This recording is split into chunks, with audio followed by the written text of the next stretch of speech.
and welcome to the topic Social Learning Theory and Social Constructivism.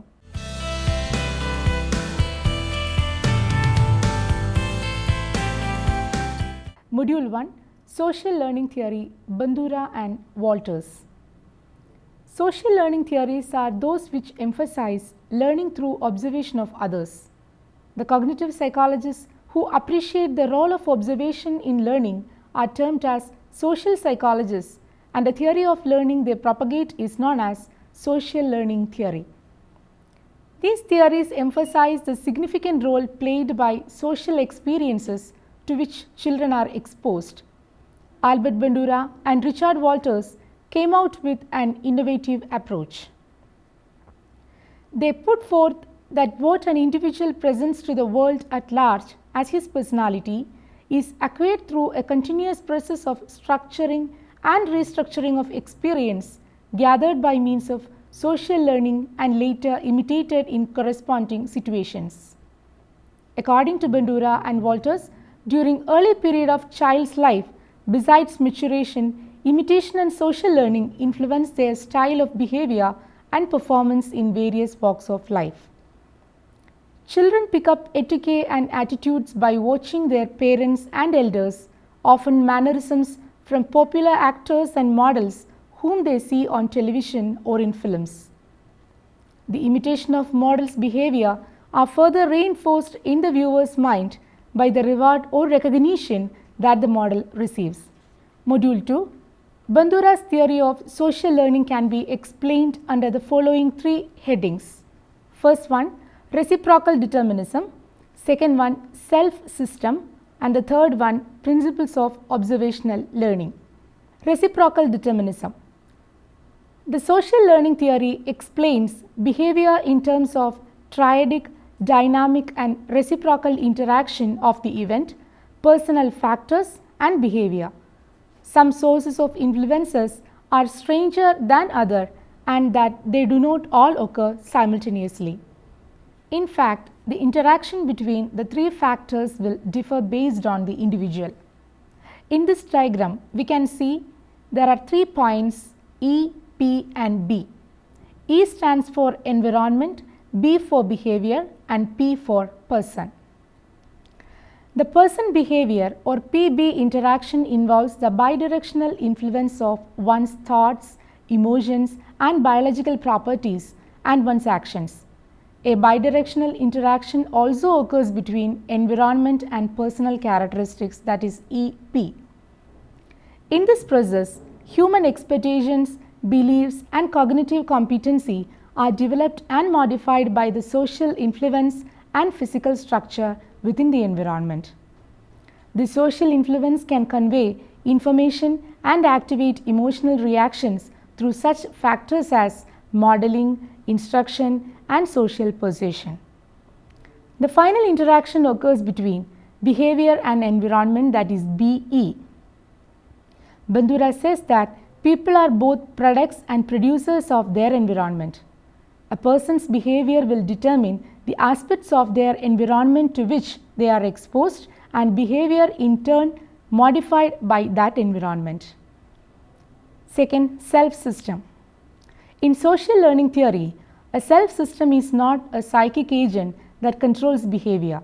Rather, it refers to cognitive structures that provide reference mechanism to set of functions for perception, evaluation and regulation of behavior. There are 3 components in self-system. They are self-observation, judgment process and self-response. Self-observation. We look at ourselves, our behavior and keep tabs on it. Judgment. We compare what we see with a standard. For example, we can compare our performance with traditional standards such as rules of table manners, or we can compete with others or with ourselves. Self-response. If we did well in comparison with our standard, we give ourselves rewarding self-responses. If we did poorly, you give ourselves punishing self-responses. These self-responses can range from the obvious, that is treating ourselves to a Sunday work, to the more covert, that is feelings of pride or shame. Self-efficacy. A very important concept in psychology that can be understood with self-regulation is self-efficacy. It is one's belief about one's ability to perform behaviors that should lead to expected outcomes by Bandura in 1995. In other words, self-efficacy is a person's belief in his or her ability to succeed in a particular situation. Since Bandura published his paper Self-Efficacy Toward a Unifying Theory of Behavioral Change, the subject has become one of the most studied topics in psychology. Third one, principles of observational learning. Observational learning occurs when an organism's responding is influenced by the observation of others who are called models.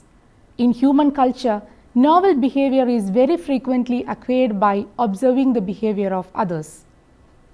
Bandura maintains that people's characteristics pattern of behavior are shaped by the model that they are exposed to.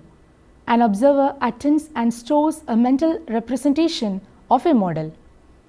We observe our parents, teachers, members of our family and society, and we try to imitate it. So behavior can be influenced by others.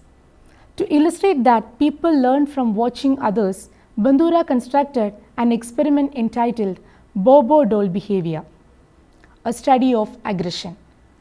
In this experiment, Bandura exposed a group of children video featuring violent and aggressive actions. For the experiment, Bandura made a film of one of his students, a young woman essentially beating up a Bobo doll. Bobo doll is an inflatable egg-shaped balloon creature with a weight in the bottom that makes it bob back up when you knock him down. The woman punched the clown shouting, "Sockaroo!" She kicked it, sat on it, hit it with the little hammer and so on, shouting various aggressive phrases. Bandura showed this film to groups of kindergartners who liked it a lot. Then they were let out to play. In the playroom, there were several observers with pens and clipboards in hand, a brand new Bobo doll and a few little hammers. The observers recorded that a lot of little kids beat the daylights out of Bobo doll. They punched it and shouted, "Sockaroo!" kicked it, sat on it, hit it with the little hammers and so on. In short, they imitated the young lady in the film and quite precisely at that. Model. A model is a person whose behavior is observed by others. At one time or another, everyone serves as model for others. Bandura's key point is that many response tendencies are the product of imitation. Learning through modeling involves adding and subtracting from the observed behavior and generalizing from one situation to another.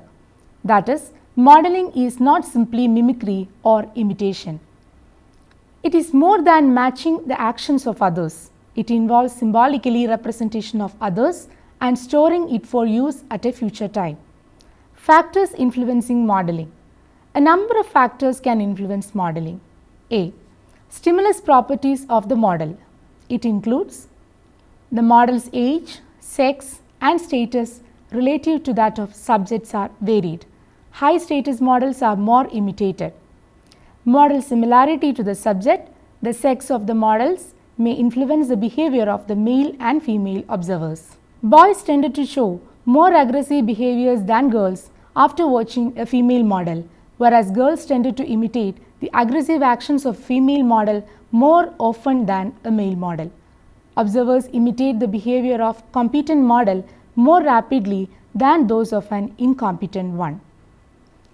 They tend to be more strongly influenced by models who are similar to themselves in terms of personal background and physical appearance. B. Types of behavior exemplified by the model. Hostile or aggressive behavior are imitated to a high degree. The subject will adopt self-reward standards similar to those of the model. C. Consequences of models' behavior. Rewarded behavior of the models are more likely to be imitated. Observers also tend to learn more of the behaviors of the model when the models are highly nurturing or rewarding and when they have control over the future resources of the observers. We learn by observing the behavior of others and the occasions on which they are reinforced for their actions and alter our behavior accordingly. D.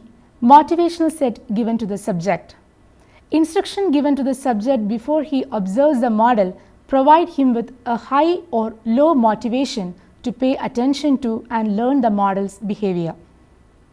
Motivating instructions may be given after the subject view the model and before he is tested. This aids in distinguishing learning from performance of imitative responses. According to social learning theory, models have a great impact on personality development. Children learn to be assertive, self-sufficient, dependable, easygoing, and so forth by observing others behaving in these ways. Process of observational learning. Observational learning is governed by 4 component processes. The first one, attention process. If learning is observational, paying attention to model's behavior is a critical first step. Among the various attention determinants, associational patterns are clearly of major importance. The people with whom are regularly associates either through preference or imposition delimit the types of behavior that will be repeatedly observed and hence learned most thoroughly. Attention to models also channeled by their interpersonal attraction. Models who possess engaging qualities are sought out, while those lacking pleasing characteristics are generally ignored or rejected. Some forms of modeling are so intrinsically rewarding that they hold the attention of people of all ages for extended periods. Second one, retention process. The ability to store information is also an important part of the learning process. Retention can be affected by a number of factors, but the ability to pull up information later and act on it is vital to observational learning. Thus, we must be able to retain and remember what we have paid attention to. This is where imagery and language come in. We store what we have seen the model doing in the form of mental images or verbal descriptions. When so stores, we can later bring up the image or description so that we can reproduce it with our own behavior. Third one, motor reproduction process. The third component of modeling involves converting symbolic representation into appropriate actions. Behavioral reproduction is achieved by organizing one's response spatially and temporarily in accordance with the model patterns. Bandura divides motor reproduction into the first one, selecting and organizing the response elements, second one, refining the response on the basis of informative feedback. Fourth one, motivational process. Observational learning is most effective when the learners are motivated to perform the modeled behaviors. Attention and representation can lead to the acquisition of learning, but performance is facilitated by motivation to enact that particular behavior. Reinforcement and punishment play an important role in motivation. While experiencing these motivators can be highly effective, one can also observe other experiences such as some type of reinforcement or punishment that others are being subjected to. Unlike Skinner, Bandura thinks of reinforcement in broader manner. As a result, he talks about direct reinforcement, vicarious reinforcement, and self-administered reinforcement. First one, direct reinforcement. According to Bandura and Walters, the most fundamental and significant principle of social learning is the principle of reinforcement. Most of our behavior in social situations are acquired through reinforcement.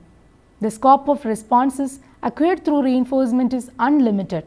With appropriate reinforcement, imitative behavior could be made to occur with a higher frequency than before. Second one, vicarious reinforcement. Bandura and Walters give special emphasis on this type of reinforcement. Consider that a person observes the action of another person who himself is reinforced or punished for his or her actions by a third person. Here the observer of the model also gets reinforced along with the model by merely observing how the latter is getting reinforced in the given situation. In other words, the reinforcement experienced by the model gets transferred to the observer. It enables humans to perform patterns of behavior, quickly avoiding time-consuming trial and error as well as avoiding costly and even fatal mistake. Once symbols are formed and stored in one's memory, they must be converted into appropriate action for modeling to occur. Third one, self-administered reinforcement. According to Bandura and Walters, self-administered reinforcement also plays a significant role in observational learning. In many situations, the individual set a standard for self-reinforcement. Both children and adolescents tend to adopt standards of self-administered reinforcement, which matches the standards of the models to which they have been exposed. For example, a boy tells, "If I do this math assignment in time, I will treat myself with a cinema." The theory of Bandura has been demonstrated to make powerful predictions and has generated useful applications in a large number of areas of human behavior. Vygotskys social constructivism. Constructivism, a vast area in contemporary psychology, epistemology and education, is a broad term used by philosophers, curriculum designers, psychologists, educators and others. Most people who use the term emphasize the learner's contribution to meaning and learning through both individual and social activity. Constructivist perspectives are grounded in the research of Piaget, Vygotsky, the Gestalt psychologist, as well as the educational philosophy. Vygotsky's social constructivism is a variety of cognitive constructivism that emphasizes the collaborative nature of learning. Vygotsky thought that it was quite impossible to separate learning from its social context. For Vygotsky, learning is not mere assimilation and adaptation, but knowledge is constructed through social experiences. Vygotsky believed that social interaction, cultural tools and activity shape individual development and learning. Module 4, Social Constructivism of Vygotsky can be explained in the following headings. The first one, knowledge or cognitive structure. Second one, levels of learning and development. Third one, motivation. And the fourth one, instruction. The first one, knowledge or cognitive structure. Vygotsky believed that human cognitive structures are socially constructed. Knowledge construction is not a simple construction. On the other hand, it is co-constructed. Here Vygotsky put special emphasis on language and culture in cognitive development. Culture creates cognition when the adult uses tools and practices them from culture like language, maps, computers, looms or music to steer the child toward goals the culture values, that is reading, writing, weaving and dance. Language and culture form the framework through which human experience, communicate and understand reality. Language and the conceptual schemes that are transmitted by means of language are essentially social phenomena. Second one, levels of learning and development. Vygotsky distinguishes between two developmental levels, A, the level of actual development and B, the level of potential development. The first one is the level of development that the learner has already reached and is the level at which the learner is capable of solving problems independently at a given time. The level of potential development is a level that the learner is capable of reaching under the guidance of the teachers or by collaborating with peers. According to Vygotsky, at any given point in development, there are certain problems that a child is on the verge of being able to solve. The child does need some structures, clues, reminders, help with remembering details or steps, encouragement to keep trying and so on. Some problems, of course, are beyond the child's capabilities, even if every step is explained clearly. The zone of proximal development or ZPD is the area where the child cannot solve a problem alone but can be successful under adult guidance or in collaboration with a more advanced peer. This is the area when instruction can succeed because real learning is possible. Students should be put in situations where they have to reach to understand, but where support from other students or from the teacher is also available. Sometimes the best teacher is another student who has just figured out the problem because this student is probably operating in the learner's zone of proximal development. Students should be guided by explanations, demonstrations, and work with other students, opportunities for cooperative learning. Having a student work with someone who is just a bit better at the activity would also be a good idea. In addition, students should be encouraged to use language to organize their thinking and to talk about what they are trying to accomplish. Dialogue and discussion are important avenues to learning. Third one, motivation. For behaviorists, motivation implies extrinsic motivation, a reaction to reinforcement which is either positive or negative.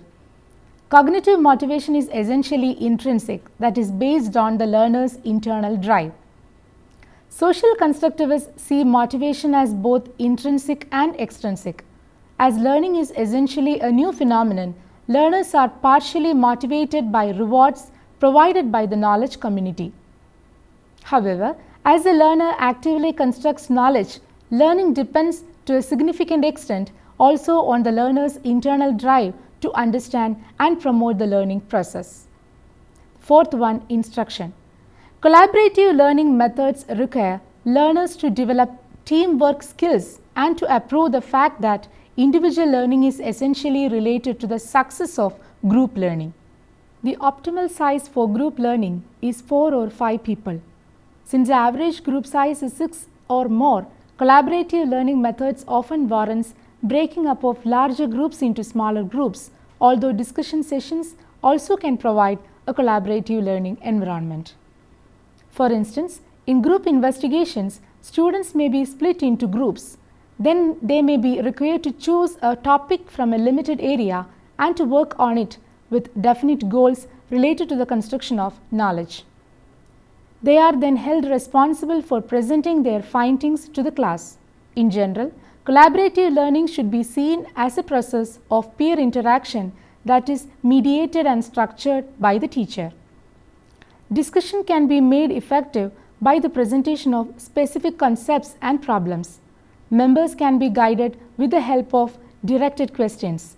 Introduction and clarification of related concepts and information as well as references taken from the existing cognitive structure also will be helpful. Let us summarize the major ideas we have discussed so far. This unit provides a detailed analysis of Bandura's social learning theory and Vygotskys' constructivism. Bandura's theory highlighted the important role played by social experiences to which children are exposed in shaping their behavior style in various domains of life. Vygotskys' social constructivism emphasized the importance of culture and context in understanding what occurs in society and constructing knowledge based on this understanding. You can try to answer the given questions here. First one, what is self-efficacy? The second one, what is motivation according to constructivists? Third one, what is the significance of group activity in Vygotskys' social constructivism? Fourth one, what is Vygotskys' view of instruction? You can refer these books for further reading and understanding. Hilgard, R.E. and Bower, G.H. in the year 1975. Theories of Learning, 4th edition, New Jersey, Prentice Hall.